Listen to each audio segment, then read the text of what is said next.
A humanitarian crisis at the border, an economy in tailspin, a crime running rampant situation, and a tragedy in Afghanistan. In just 9 months, President Biden has managed to make a mess of just about every issue facing the United States. In this special edition of Hold the Line, we'll take a look at the Biden presidency so far and illustrate why it can be summarized in one word: failure.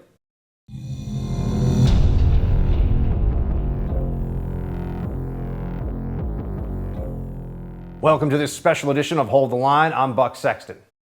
Who is Joe Biden? Guy's been around forever, right? We all know the name. He's the president of the United States now. He was vice president for 8 years. He was a senator for longer than I've been alive.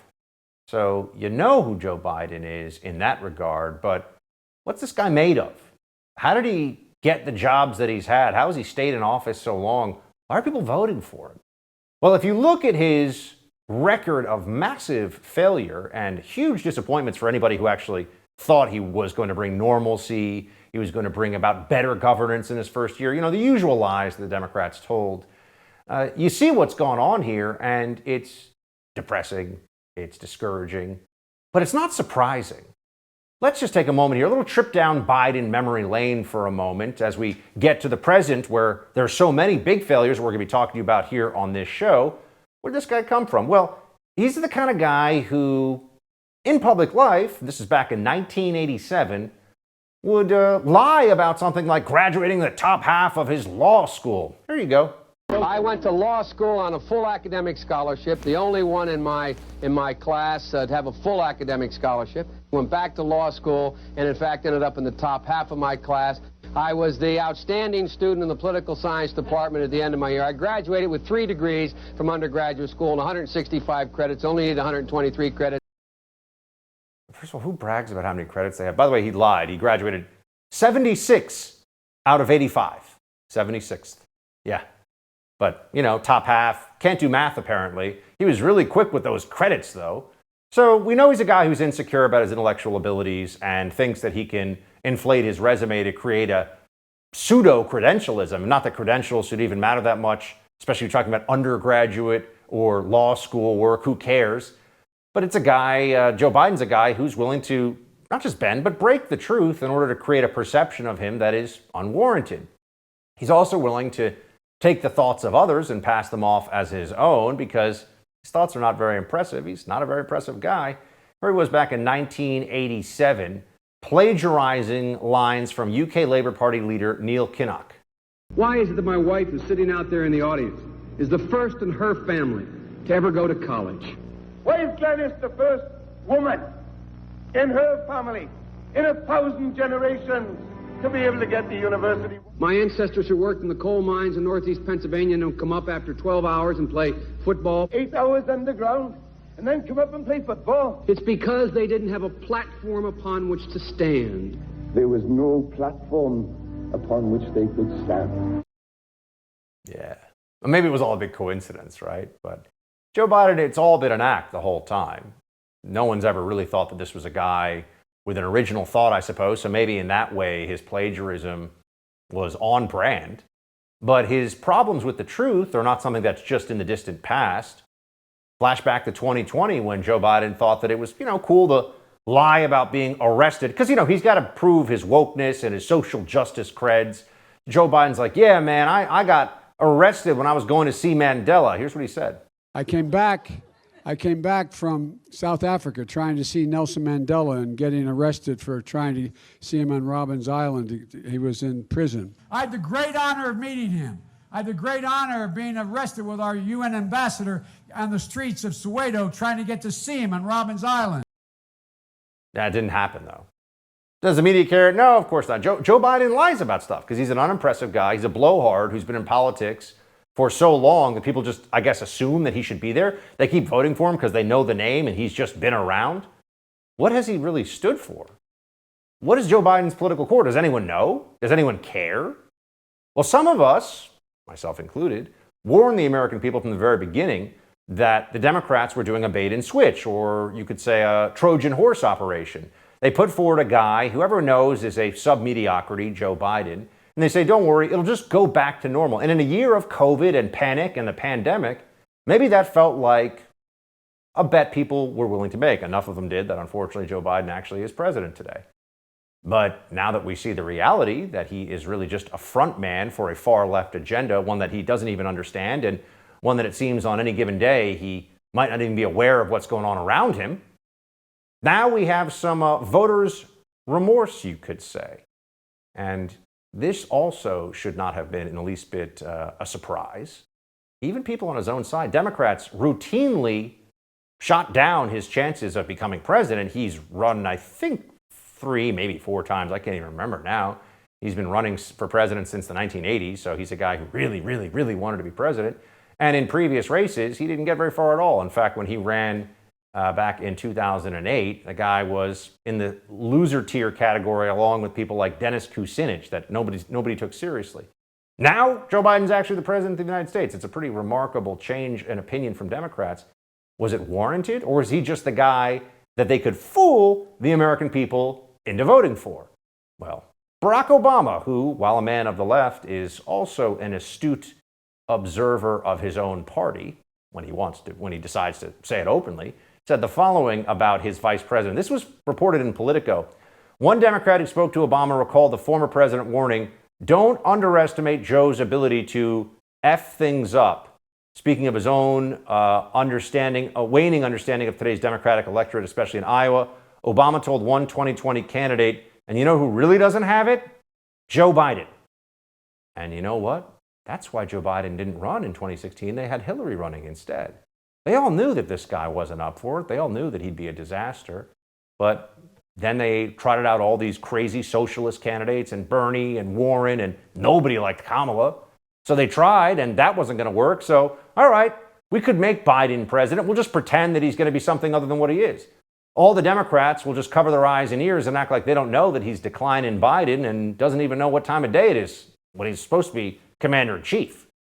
This is not a good thing for the country, friends. And we see, whether we're talking about the border, Afghanistan, the economy, we see the primary issues on the plate of the president right now, and it's disastrous. Don't say we didn't warn you. But let's talk about what's really going on and why this is so damaging for the country. And it's kind of a report card on year one for Biden. I know we're not even at the end of the year, but it's a mess. We got a great lineup of guests today to discuss every aspect of the Biden presidency. Up next, Monica Crowley joins us for a look at Biden's most recent failure, the chaotic withdrawal from Afghanistan. Stay with us.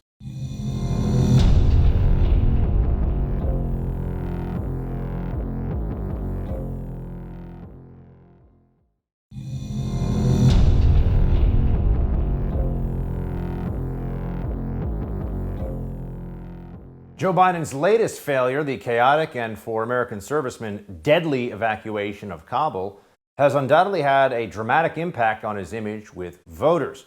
According to a recent USA Today Suffolk University poll, just 26% of registered voters approve of the president's handling of the situation, with 62% disapproving.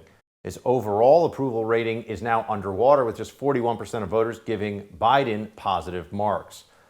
Amazingly, this isn't Biden's first disastrous evacuation. It might be hard to believe, but back in 1975, then freshman Senator Joe Biden was part of a key group that fought to cut off funding to the South Vietnamese Army, a move that culminated in the fall of Saigon. Looks like old Joe's instincts haven't changed a bit. Joining me now, former Assistant Secretary of the Treasury for Public Relations, Monica Crowley. Monica, great to see you. Nice to see you too, Buck. So, Monica, this isn't the first time that Joe Biden has been very much on the wrong side of a major foreign policy issue, is it? Well, remember Robert Gates, Buck, who said Joe Biden has been on the wrong side of every major foreign policy issue for the last 40 to 50 years? Yeah, that's true. Now, I had worked with former President Richard Nixon during the last years of his life in the mid-1990s. And we often spoke about Joe Biden as sort of a non-entity. But more importantly, we spoke about the Vietnam War, how it was fought and how it was ended. One of the biggest lessons that came out of Vietnam was the way you end a military engagement, the way you exit is as important as how you fight it. Joe Biden in the early to mid 1970s voted to withdraw the funding from American troops still fighting on the ground in Vietnam.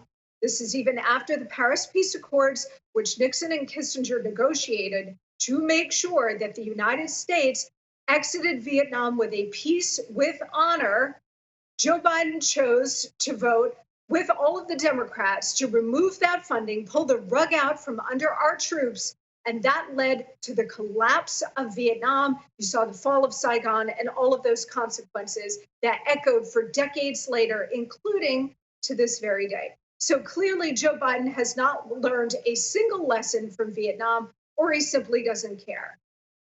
Joe Biden, meanwhile, is calling the Afghan mission recently an extraordinary success. Last night in Kabul, the United States ended 20 years of war in Afghanistan, the longest war in American history. We completed one of the biggest airlifts in history, with more than 120,000 people evacuated to safety. That number is more than double what most experts thought were possible. No nation has ever done anything like it in all of history. Only the United States had the capacity and the will and ability to do it, and we did it today.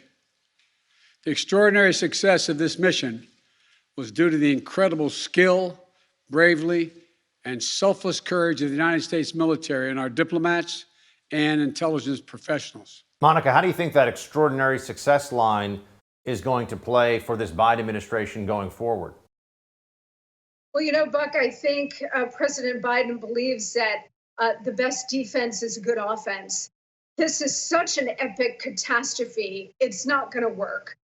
Even members of his own party, you've got the left-wing media, with a few exceptions, but the vast majority of those even around him understand that this is cataclysmic for our national security. And certainly we're going to see the ramifications here at home as we did on 9/11. He's going to continue to try to spin this, but it's not going to work. You see his poll numbers plummeting, and it's not just Afghanistan. It's skyrocketing inflation. It's the southern border that's chaotic. It's skyrocketing crime.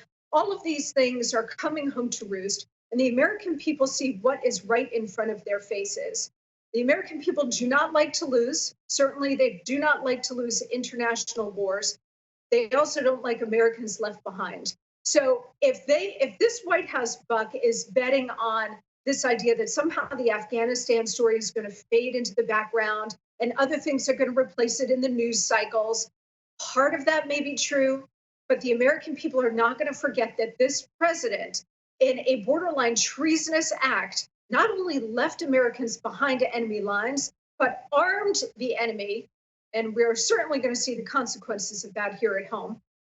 They're never going to forget that. And that is going to echo throughout the rest of his sorry presidency. One way that they've certainly tried to deflect from all of this, Monica, is at various points in their explanation of the disastrous withdrawal from Kabul, the lack of planning and just the chaos of it all, they try to blame President Trump from that August 31st speech that he gave. Here's what he said. My predecessor had made a deal with the Taliban.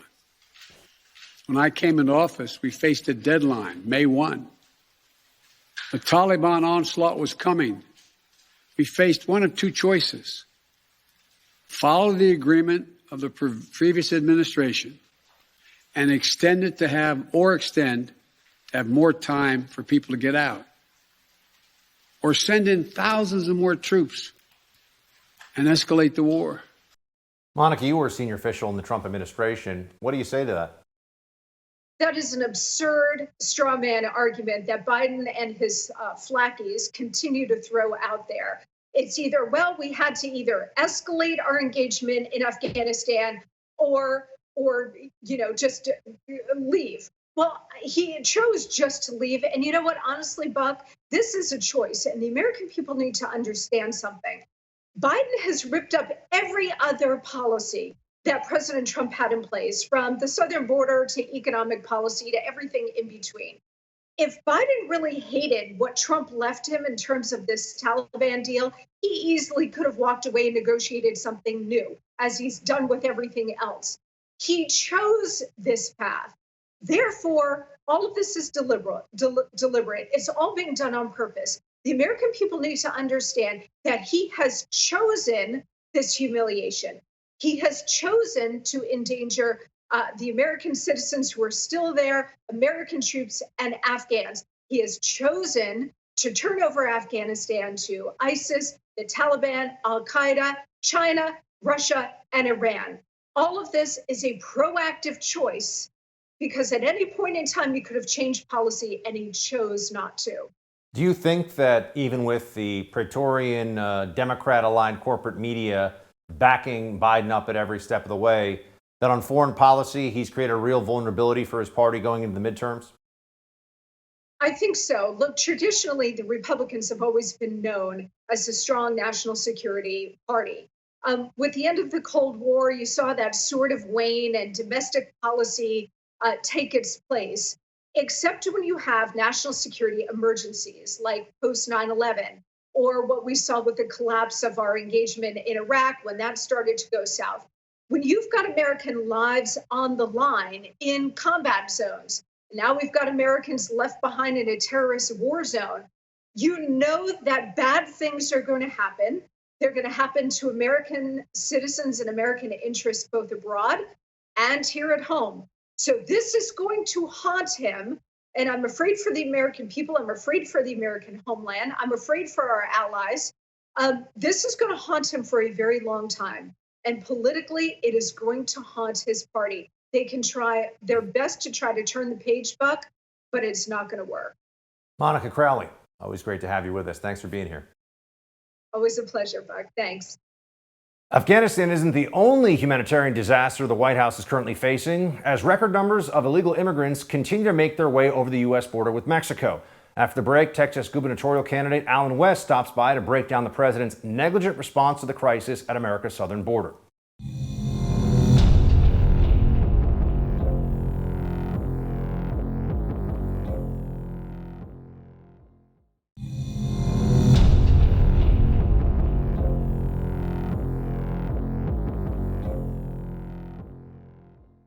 There's no denying the growing immigration crisis at our southern border is one of President Biden's top fails, which is saying a lot. Proof of this administration's ineptitude to secure the border comes with the recent release of July's data on the number of migrants arrested attempting to cross into the U.S. A total of 212,672 individuals were encountered crossing the border in July, the highest number of migrant arrests in the last 21 years. In July 2020, by comparison, there were 40,929 individual arrests, marking more than a five-fold increase in the same month this year. Wait a second, I thought the flow of migrants was supposed to slow down during the summertime. Well, that's what our trusty Commander-in-Chief, Joe Biden, told us back in March. It happens every single solitary year. There is a significant increase in the number of people coming to the border in the winter months of January, February, March. It happens every year. The reason they're coming is that it's the time they can travel with the least likelihood of dying on the way because of the heat in the desert. Unbelievable. If the surge of migrants keeps growing on this path, more than 2 million will enter into the country this year. Here with Reaction, Texas gubernatorial candidate Alan West. Alan, always good to see you. It's good to be with you. Thank you, Buck. Can we just start at the beginning? Because we're doing an overview here of the epic Biden fails in year one. Take us to the beginning of the border crisis under the Biden administration, just by way of review and to situate us here, to give us some situational awareness in this discussion. What happened?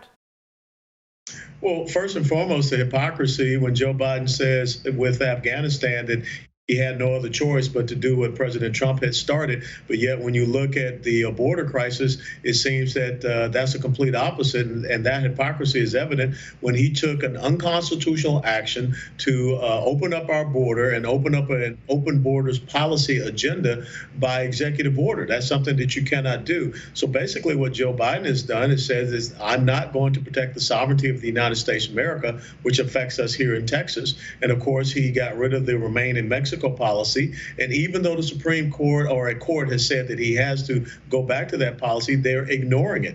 And the interesting thing, Buck, is that when you talk about these numbers and you say 212,600 arrests, that does not equal deportation. What is happening is that these individuals are being apprehended and they're being further released into the state of Texas and all across the United States of America. You can see all types of buses, tour buses, all across Texas on our major interstate highways, and they are transporting these illegal immigrants all across the state of Texas. So Texas is now experiencing a public health crisis with a COVID spike. We have a drug trafficking crisis, and we have a human and sex trafficking crisis, all enabled and facilitated by the Biden administration.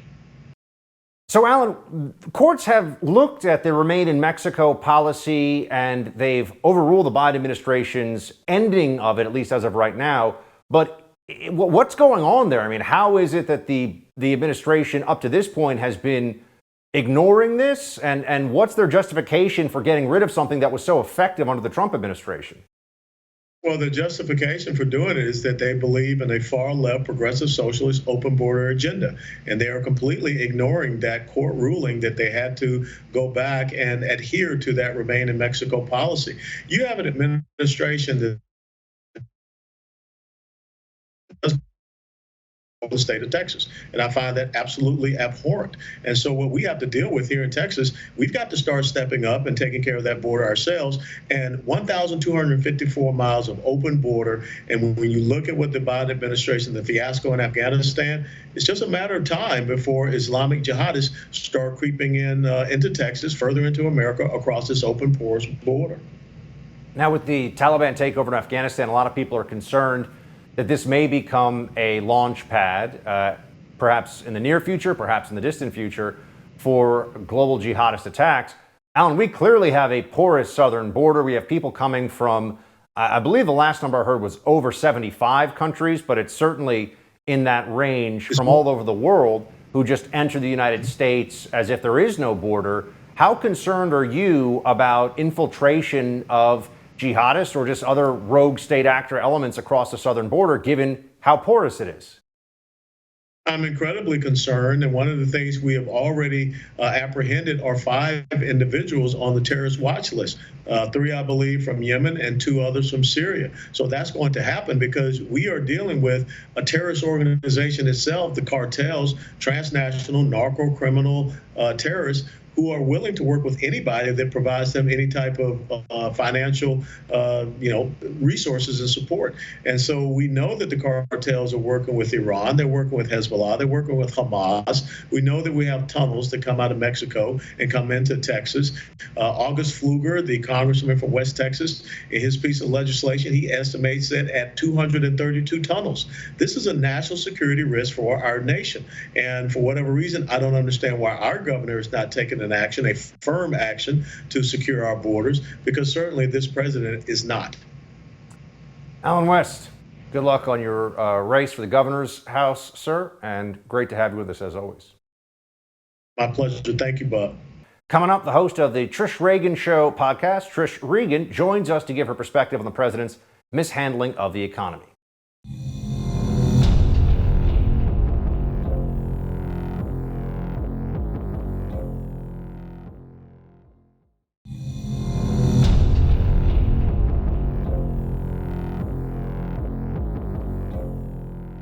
Of all the failures of the Biden administration so far, arguably the most significant for the average American day to day is the economy. Since taking office, consumer prices have continued to climb for everyday goods and services, that's food, gas, and housing. The American people have taken notice. According to a recent Fox News poll, about 70% of Americans say the national economy is only in fair to poor shape, and the majority, 86%, are concerned about inflation. Joining me now is the host of the Trish Regan Show podcast, which you can check out at trishintel.com. Trish Regan. Trish, thanks for being with us. Thanks for having me. Important topic, Buck. Let's start with the White House said that inflation we're seeing, originally they were saying it's transitory, but what's the latest on the inflation that we face and have seen so far? You know, I don't know about you, but when was the last time that prices went down on things, right? Other than gas prices, which are pretty fungible, maybe real estate, the reality is when prices go up, they tend to stay up. I mean, a menu at a restaurant is a great example, right? If they go through the pain of actually changing the prices on the menu, it's very rare that they'll actually move them lower. Maybe they'll give you a free salad, maybe they'll give you a free dessert, whatever. But chances are prices, once they move higher, they stay higher. And right now, we're not even just in that. We are in what I would call a hyperinflationary environment, unlike anything we have seen going all the way back to the 70s. I don't know if you saw this, but Social Security is expected to see an increase. This is the one silver lining for older folks out there, but it shows you how inflation really is creeping in. The Social Security checks are expected to go up over 6% next year. That shows you inflation is there, Buck. It's amazing. And the expectation is, Trish, that with the spending, especially if we get this $3 trillion spending bill through that's still making its way through the Congress, it doesn't just turn into supply and demand at some point. I mean, they're flooding the market with more dollars. Yeah, I mean, you keep flooding the market with dollars and you're going to have a much weaker dollar. We saw last week when the Federal Reserve came out and said, you know what, we're not going to budge on interest rates, even though inflation is what inflation is, right? They said they're going to keep interest rates low. They're going to continue to watch the employment data. Well, immediately the US dollar softened, weakened against a bunch of other currencies, which makes sense because, hey, you know, I mean, maybe you'd rather have your money in Swiss francs right now as opposed to the US dollar.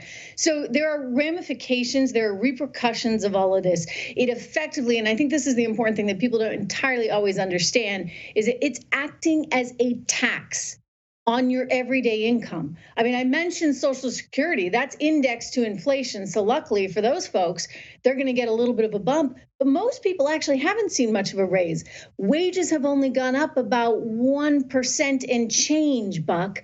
When you're dealing with 5.4% inflation or 6% inflation or even higher, as I expect it will be, guess what? That 1% raise isn't so meaningful.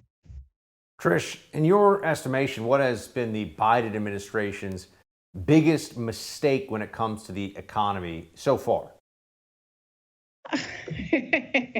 Wow, well, that's a hard question to answer quickly. What I would say the biggest overall mistake is that you've got a bunch of people there that think they're smarter than everyone else. I mean, you saw that as evidenced in Afghanistan, right? Again, thinking you're smarter than everyone, thinking you have all the answers, and not really understanding the ramifications of things.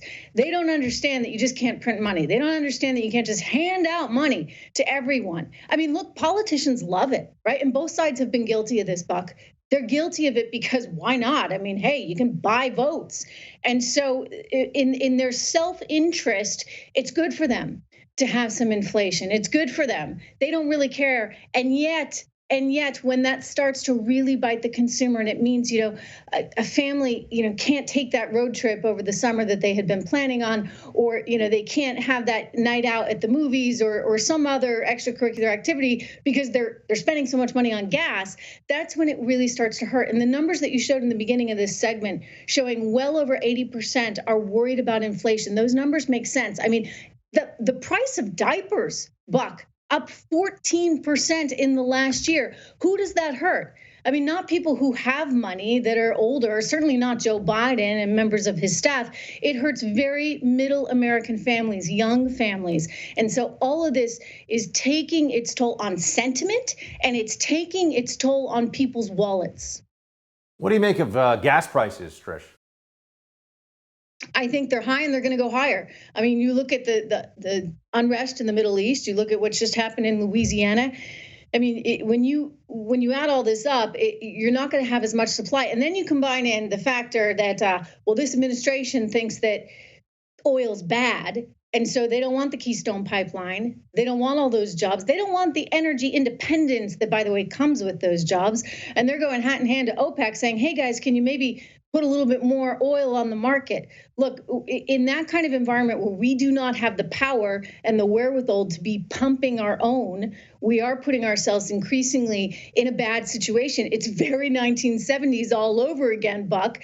And because of this turmoil in the Middle East, and Afghanistan is not an oil supplier, but look, plenty of countries in that region are. And if you start allowing the likes of ISIS and the Haqqani network and other bad guys to be over there, well, it's going to make it harder for oil production overall. So I anticipate, I've been pretty vocal about this, that oil prices will really linger between 75 and $100 as we get into the year end. And I think, look, there are headwinds like lockdowns and more economic suffering that will come as a result of some of those things. And maybe that could soften oil a little bit. But I just think the geopolitical situation is bad enough, combined with the fact that this administration doesn't want to do anything on the oil front because they're too, green energy oriented. And you've got the makings for higher oil prices. Trish, we're only 9 months or so into the administration.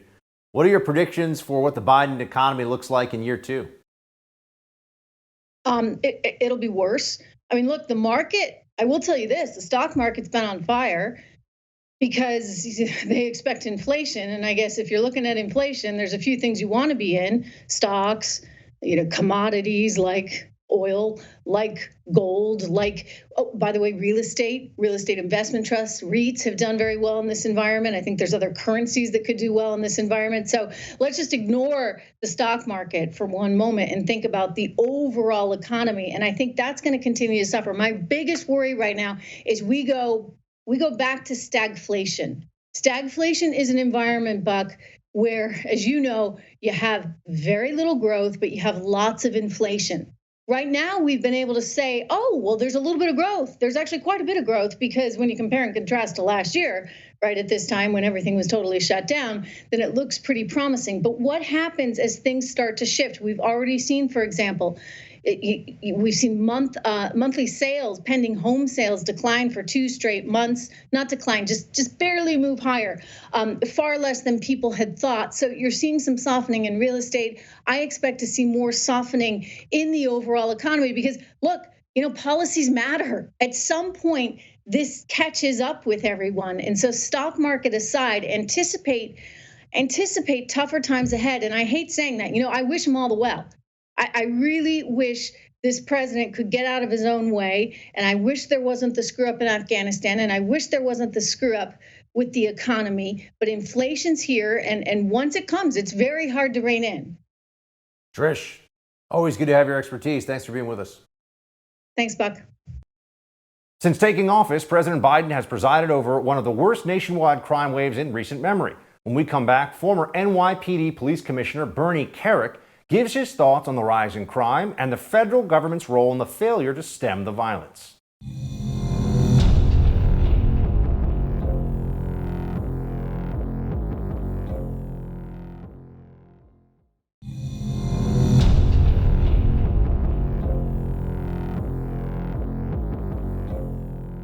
In the wake of the deadly riots following the death of George Floyd, many on the left openly embraced a radical anti-police narrative, some going as far as to call for the defunding of police.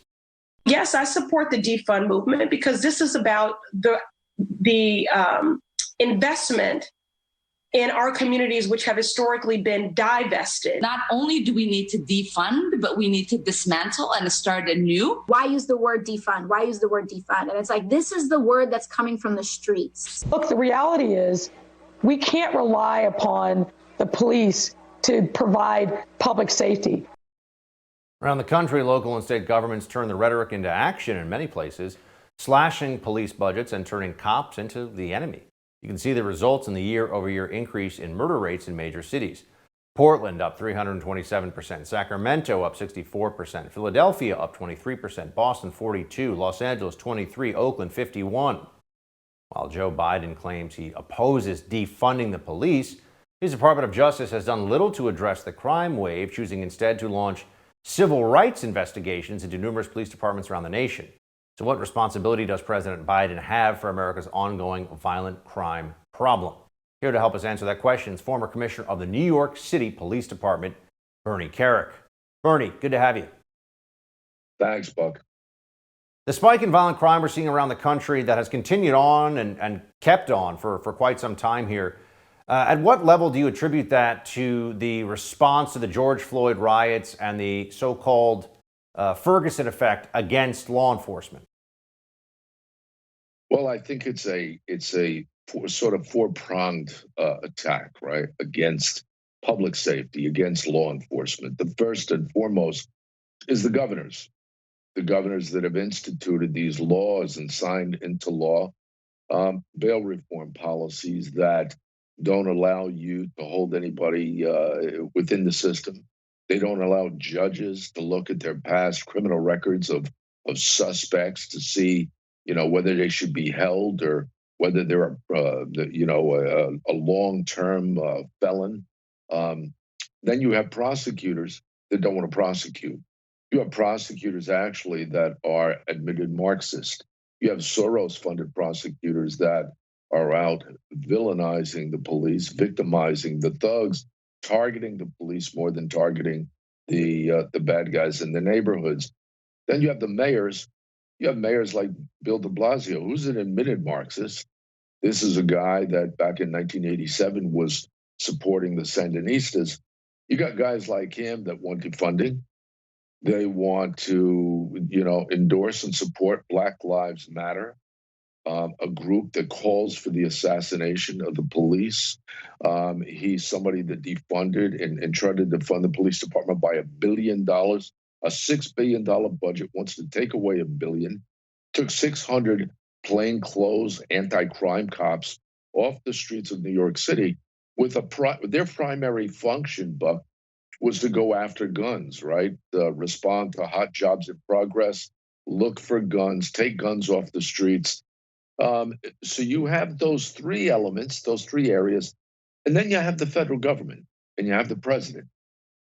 You have a vice president today that was supporting the radical Antifa and Black Lives Matter riots last year that caused more than probably $1 billion in damage around the country, a number of deaths, destruction, arson. She was somebody that supported that. She was somebody that was bailing out, assisting in bailing out the bad guys that were involved. And you have a president that's doing nothing. Yeah, I wanted to ask you about that, Bernie. Department, I mean, in what way has the Biden administration made this worse? Well, they make it worse, number one, by sending out their Justice Department to look at departments for civil rights violations in areas like Chicago, right? Chicago has one of the highest violent crime rates in the country. It's not getting any better. They have increased shootings, violent crime, and murder. They need an enormous amount of resources. And if they had a federal task force that, a part of which would be the FBI, the DEA, the ATF, the U.S. Marshal Service, in conjunction with their violent felony fugitive task force in Chicago, I promise you could reduce that violent crime and the murder rate.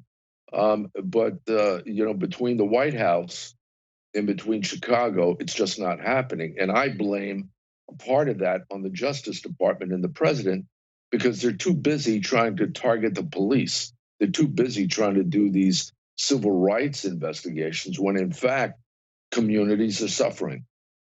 What should the Biden administration be doing to address the violent crime wave that continues to plague major cities across the country?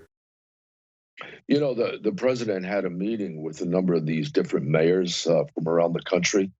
Since that meeting, nothing's happened. He should have dispatched the Justice Department and said, look, I want a weekly progress report on what's happening.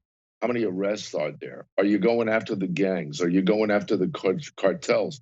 The other problem we have, and this is solely on the president, he's basically opened up the border.